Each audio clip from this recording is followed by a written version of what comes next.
How are you guys? Welcome back to my channel. I'm Kenya.The Show. Yeah, I went to Kenya and stayed there from November, December, January. I came back at the end of January, and now I have fully accepted that I'm back. And yeah, that was a very good experience. After I've never stayed in Kenya for so long since I came to live in Germany, and it was a good experience, and I want to share some of the things I experienced, and yeah, both positive and negative. This was a teaser for me because my dream is to go and live is to live in Kenya.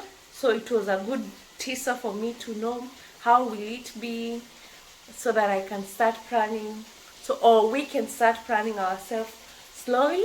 And as I do this, we're going to cook together. So I'm cooking bolognese sauce, so that you can later eat with maybe a penne noodle or spaghetti. I'll check what I have. So let me show you tomatoes till dark brown.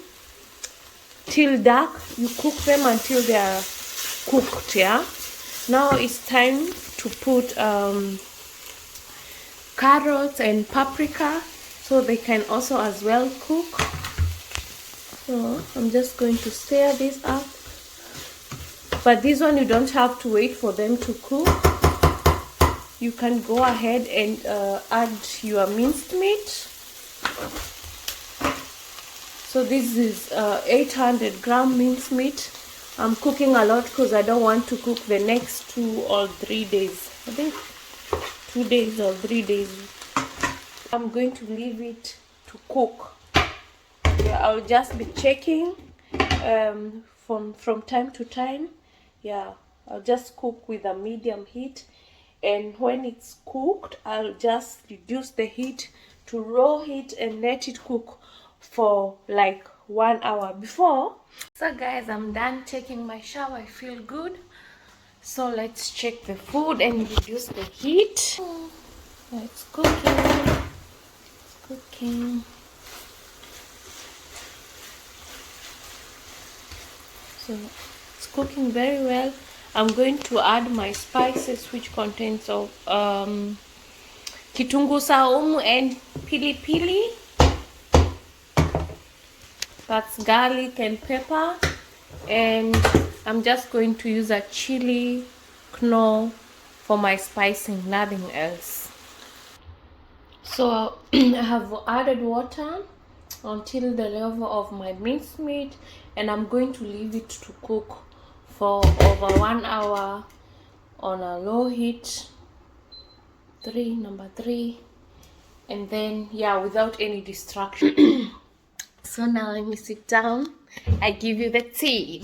So here I am with info. I have so many information, but I think I'm going to do part 1 and part 2 of this because it will be a lot, and I don't want to get you bored. First of all, an opportunity presented itself.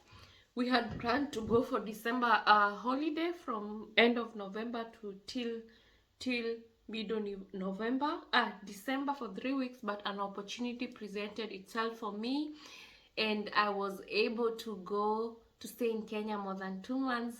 Ooh, I'm happy about this, and I was excited.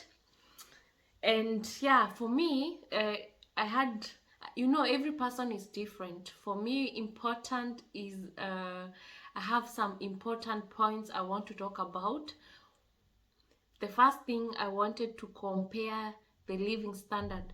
Am I able to live the kind of life I live here back at home? And the answer is yes. The kind of life I live here, I will be able, even if I go back to Kenya, I'll be able to live it. I mean, by that I mean having a good good home, a comfortable home, having enough financial money for food and everything, security, So for that one, I'm able to live it, but I have to have a learning business which is providing me enough money so that I can live the kind of life I live here back at home. That means I have a car, I have a house, I have a good home, a good, I don't have to care about maybe small things. That's kind of health. As of health, most of people living abroad, they have fear when they go back to Kenya, that they are not able to access a good health system. I must say the health system here in Germany is very good organized.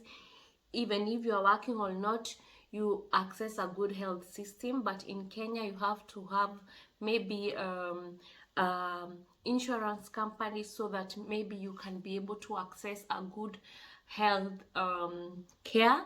But it's also affordable. You know, if you have NHIF, you can also be able to go to visit most of the hospitals.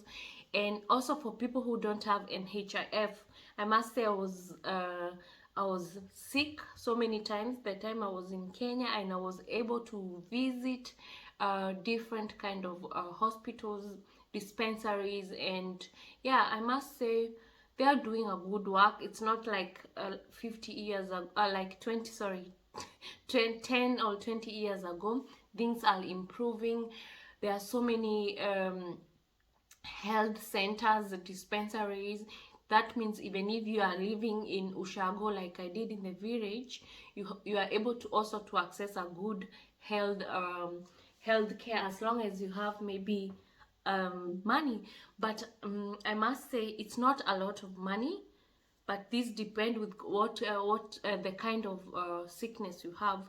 For me, I just had normal sickness, homa, feeling unwell, and I was able to access it without using a lot of money, which I found it to be very, very nice. But I must say, have experienced times when maybe my grandmother go to hospital. She have NHNF, but still we have to pay a lot of things. The only thing I don't like about the health system in Kenya is you have to have money. First of all, if you go there ailing and you don't have the 50 shillings for a normal person, or 100, or the 500 for paying for the card or to see a doctor, then they won't see you, and that is very bad. But I think most of the people are able to access, at least to go to a hospital and get that fast care. I remember there was a time, but I was really sick in the night, but this was in Mombasa, and I rushed to the hospital, and yeah, I was able to get help that I needed, and I was very happy about that. And we spent for the doctor, and for being seen by the doctor and everything, and the card, it was, I think, 1,200, which is all like 10 euro. And we bought medicine then for 15 euros, or for 1,500. That was okay. But I mean, for a normal, maybe for a person who is not working or doesn't have the money, it can be a lot. But still, it's better to see that with also little money, you can be able to get good help. Yeah. So most of the time when you go to hospitals, they will treat you well. To government hospital, I was in government hospital, they will treat you well, but you have to go and buy a medicine and pay for your medicine. They don't, most of the time they don't issue the medicine. And the other thing I realized, most of the time, if I went to the hospital, my mother was in the hospital, my husband was also once in the hospital, twice, and my cousin, and almost most of the time we got we got a receipt, what is it called, I don't know, to go and buy amoxicillin, cetirizine, and paracetamol. And I was like, why is it every time people go to hospital they get these three, they have to buy these three medicine? People at home are using a lot of antibiotic. Wow, that surprised me. That surprised me most of the time. Even there was a time I took my hubby to the hospital, and he was told to get amoxicillin, cetirizine, and paracetamol. And I said, oh, we have it at home, because I had it and I hadn't used it, because I didn't see the need to use antibioticum without first of all taking the test which should show that I have bacteria, or yeah, so I didn't take it. Anyway, it was very funny. Every time amoxicillin, it was very, very disturbing.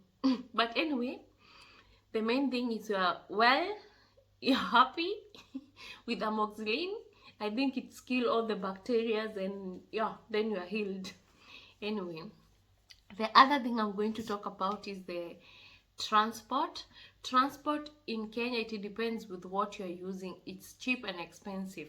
For example, if you're using normal matatu, that's cheap. If you're a person who frequently use a motorbike, that can be very, very expensive for everything.